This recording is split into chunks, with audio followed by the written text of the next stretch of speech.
Hey everybody, welcome back to FSi DFS. I'm McKinley412. Hope you're all having a phenomenal week. If you haven't already, go check out our PGA content. John Cool actually has that over there.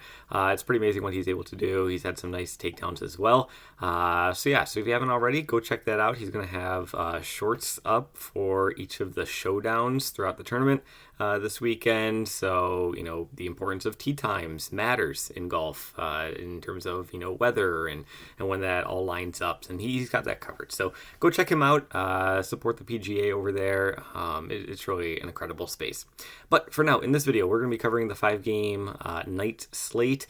It's got a little late start to the day, so I'm not covering the early one. It's a Coors Field slate, which is kind of unfortunate with such a small amount of games. But there is some rain that we do have to be paying attention to. It's looking like a 60% chance of rain in Colorado around the time of first pitch. Things can change. Maybe it goes up, maybe it goes down. Who knows? So pay attention to the weather as we always do. Let's just dive right in. Scherzer right up at the top, 11K. With Scherzer at 11K and a small slate with the Dodgers in Coors Field against a bad pitcher, you can see really quickly that salary is going to be pretty tight, and we're going to have to find some value at some place. But Scherzer, he's clearly the best pitcher on the slate. Hands down. He's got a nice matchup against a Milwaukee team who is one of the league leaders in terms of team strikeouts. And bad for Milwaukee, good for Scherzer. He's got a nice matchup here. 11K, don't mind him up at the top if you want to jam him in as your SP1. But again, like I said, I'm just going to cut to the chase here. Like, it's Coors Field, it's the Dodgers. They're going up against Anderson. You're going to want a lot of them. But if you throw in guys like Freddie Freeman, thankfully, they're going to have some cheap lefties in their lineup. Guys like Jason Hayward's probably going to be in there, and Peralta's probably going to be there, even if Outman's in there. JD Martinez, believe it or not, actually has the best numbers of any Dodger against right-handed pitching, even as a right-handed bat. But Hayward and Peralta could open things up for you there. But if you try to throw in our top pitcher, you're down below 3K left for the remaining 4 spots. So salary is going to get tight on this slate. So do you want to jam in Scherzer? We'll see. Bassett right below him at 9.6K. I don't have a whole lot of interest in him. He's really struggled over the past couple of starts here.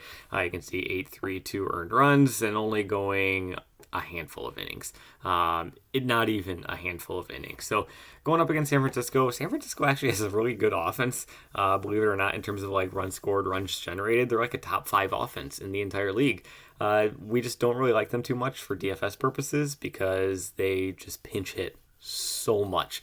It just seems like every guy goes 2, maybe 3 at bats, and then they get pinch hit, and you're just like frustrated. Like, why did I play San Francisco again?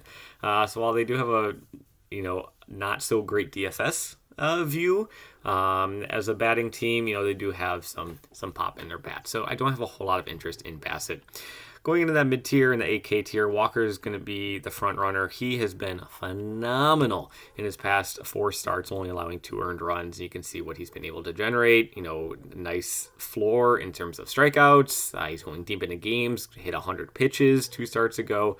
And he's not got this Cubs team.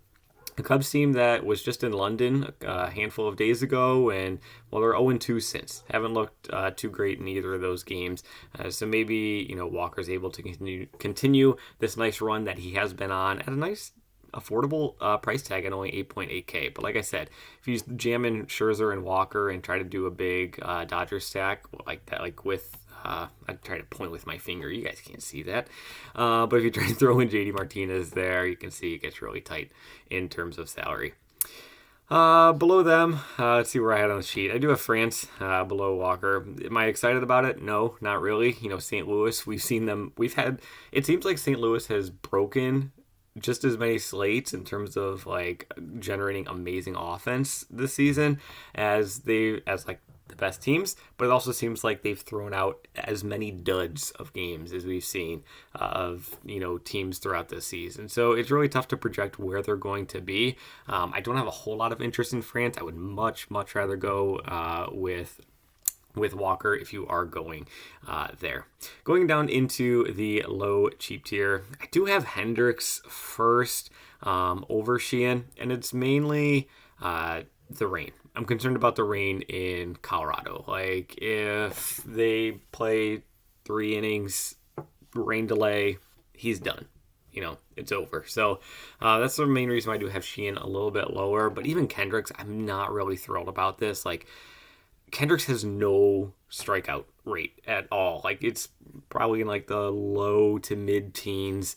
And it's tough to get excited about a pitcher above 5K if, they have that such a low strikeout rate, especially going up against the Philly bats who, can have some pop in them. So while I do have Hendricks up here at the top, I'm not really thrilled about it at all. I'm not really thrilled about many guys in this cheap tier here. Sheehan just talked about the rain threat. Don't want to be paying attention to that. Wainwright, that's going to be a total pass. Anderson's going to be a total pass. Hauser going up against the Mets.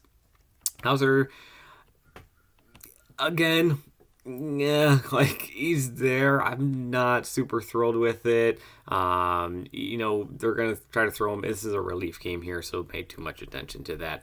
But he's going up against the Mets. The Mets have thrown some duds out, as we know, all season long. And then you have Wynn. Wynn is really intriguing. I might even throw Wynn up here, but you can see I have him at least over Hauser. Min Price, tough matchup going against Toronto. This is actually going to be his first start in the majors. These 3, 5, and 4 innings pitched things were actually in long relief. But he's shown that, he's capable of generating some strikeouts. He has some decent control. Like, this is not a great trio of teams that you want to be facing off against in the majors. Arizona, San Diego, and St. Louis. Like, that's tough. So Toronto, it's not going to be phasing him too much. At 4K, all I'm looking for is if he can hit double digits. Can he get me 10 DK points? If he can do that, pays off his salary, and it allows me to jam in the Dodgers that I want to. So the big decision on the slate is Coors Field. It's going to be the Dodgers. So like I said, JD Martinez actually has the best numbers of all the Dodgers hitters against right-handed pitching. But Hayward and Peralta can really give you some affordable options that are, in that lefty-righty matchup. So, but if you take out Scherzer and say you think that, I don't want to jam in Scherzer, it's just a little bit too pricey. You throw in Walker, maybe you go down to Wynn. All of a sudden, the whole world opens up in terms of what you're able to do with your lineup. Even if you take out Walker and you throw in Scherzer with Wynn, same thing. Like, it really opens up your lineup. It can do pretty much whatever you want. One of my other favorite values on the slate, unfortunately, is actually also in the outfield, and it's going to be for Chicago. It's going to be Tauchman. 2.5K lefty-righty matchup in Wrigley. I don't know what the weather or the winds are looking like in Wrigley, so pay attention to that. But Tauchman, he's going to be leading off, or should be leading off in the lineup here tonight. You can see, like, he's been able to generate a nice season so far. 275 average. He doesn't give you a whole lot of pop in his bat at all, but, like, he's can generate some stolen bases if he gets on base. He's only had a trio of them so far on the season, but, like, he's shown he's capable of doing it, unlike many other players in the majors. So leading off, nice platoon splits, at home. I think he's a fine value option at only 2.5K. One other weather thing I wanted to be paying attention to. In St. Louis, I think it's supposed to be close to 100 degrees at first pitch. I think I saw it was 99 projected temperature at first pitch, so that ball could be flying out. Another reason why I don't have a whole lot of interest in the St. Louis or Houston pitchers. So Dodgers clearly up at the top in Coors Field. Houston, I have them there. It's going to be extremely hot. They're going up against Wainwright, who allows a lot of hard contact. I actually really like the Houston spot here for their bats. They also, they can have some value in their lineup as well. They still don't have Yordan Alvarez, obviously. But once you get through, the top of the order, their lower bats are, sub 3K. But still, do you want to pay sub 3K for them, or do you want to pay sub 3K for, guys on the Dodgers? It's all about ownership. It's all about how you think the slate's going to shake out. Maybe the rain reduces ownership for the Dodgers. Who knows? But I do think that you can go in some nice routes here in the lower Houston bats. Philadelphia is probably my favorite GPP play. I just mentioned, I do have some interest in Hendricks, but it's not a whole lot, just because he just does not generate any strikeouts at all. Let's see what he's even generated in terms of strikeouts over his past couple of starts. It's probably not good. Ooh, that's really not good. Like, I thought it was going to be bad, but not that bad. Yeah, 2, 1, 3, 4, 3. And you can see, he's going 6, 7, 8 innings during these times. We went 8 innings pitched and only allowed 3 strikeouts, or only had 3 strikeouts. So, That's what he does though. Like that's what Hendricks does. But it's just not a great for DFS. Real life pitcher, fine. But I do think that Philadelphia, maybe they get lucky with some BABIP. Maybe they can lock onto a ball. They can go deep. And then St. Louis, same thing. It's gonna be really, really hot in St. Louis. That ball's gonna be flying out of the park. And JP France, he's allowed some hard contact throughout the season so far. So I actually like them. I think these are my favorite two GPPs. These are tops. In terms of cheap bats, Mets, they're cheap. San Francisco, they're cheap. You just have to really worry about San Francisco and their pinch hit options that they do have. So, I mean, that's kind of where the slate lands. It's like I said, it's pretty straightforward. It's Coors Field. It's deciding whether you want to jam in Scherzer and Walker or not, or pay, get a very affordable guy like Wynn. But there's just not a whole lot to like in the cheap pitching. But I think if you go with Wynn and Scherzer, it really opens everything up that you want to do in terms of your bats with the Dodgers. So thanks for watching. As always, really do appreciate it. Good luck in your early contests. If you're watching this before that, good luck in your main slate and the late slate here on this video. Mega Roller is going to have your videos preview for tomorrow. I think it's like a big 14 game slate, but he'll have that one covered for you. So come back and enjoy. All right, thanks.